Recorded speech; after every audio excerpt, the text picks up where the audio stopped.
Dhi nyime nonro motim en ni atamalo 48 mar oganda jo Kenya siro twak madhi nyime kind piny owacho kod kweth ma keto piny owacho tesre Azimio la Umoja One Kenya Alliance. Michael Waregi report mogol gi kambi matimo nonro mar Tifa mabinde yango ni atamalo 48 mag jo Kenya mamoko dwaro mondo michuga PC ma jatend kweth ma kwedo piny owacho katamalo 27 kende ema siro apis jatend jotend migepe. Lydia Okeyo ni kod ler. Nonro mogol gi kambi mar timo nonro mar Tifa, nonro maketo ratil chal mar siasa e pacho ka ahinya te kinde mathoth oganda jo Kenya pod oketo wang'gi karito singo mane ochiw gi tend Kenya Kwanza mathothgi pok ochopo kare.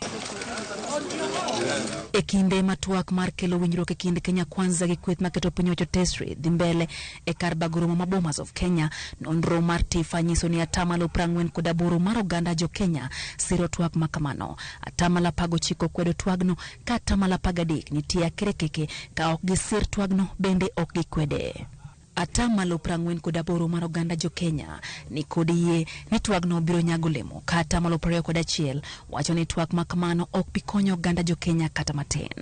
Ponono ni winjruok obedo e kotenre kod twak makamano. Atamalo 48 mar oganda jo Kenya ni kod yie ni Kenya Kwanza biro bedo gi nyalo mar chopo singo mane gimiyo oganda jo Kenya ka atamalo 38 ok ni gadieri ka Kenya Kwanza biro chopo singo makamago. Nonro mar Tifa no bende nyiso ni atamalo 45 mar oganda jo Kenya dwaro mondo michuogi apis jatend kweth maketo piny owacho tesre ka atamalo 21 kwedo okang' makamano. Atamalo 36 mar oganda jo Kenya ni kod yie ni apis no biro jiwo kweth maketo piny owacho tesre ka atamalo 48 wacho ni apis no biro duoko chien teko kweth makwedo piny owacho. Atamalo 16 wacho ni onge lokruok ma apis no biro kele pacho ka. Atamalo 27 sira apis jotend migepe ka atamalo 31 mar oganda jo Kenya kwedo okang' manokaw mar chuga apis no. Kaluwore gi nonro no, jo Kenya mar atamalo 39 siro piny owacho ka atamalo 22 siro kweth maketo piny owacho tesre. Atamalo 39 mar oganda jo Kenya ok sir piny owacho bende ok sir kweth mano maketo piny owacho tesre. Duond bura mar UDA nonro no wacho ni kod huma malach e pacho ka gi atamalo 35 kiluwe gi duond bura mar ODM ma isiro gi atamalo 16 mar oganda jo Kenya ka atamalo 38 mar oganda jo Kenya ok sir duond bura mora mora.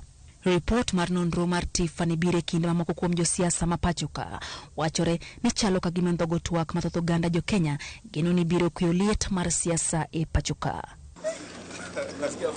Lydia Okeyo, Ramogi TV, Nairobi.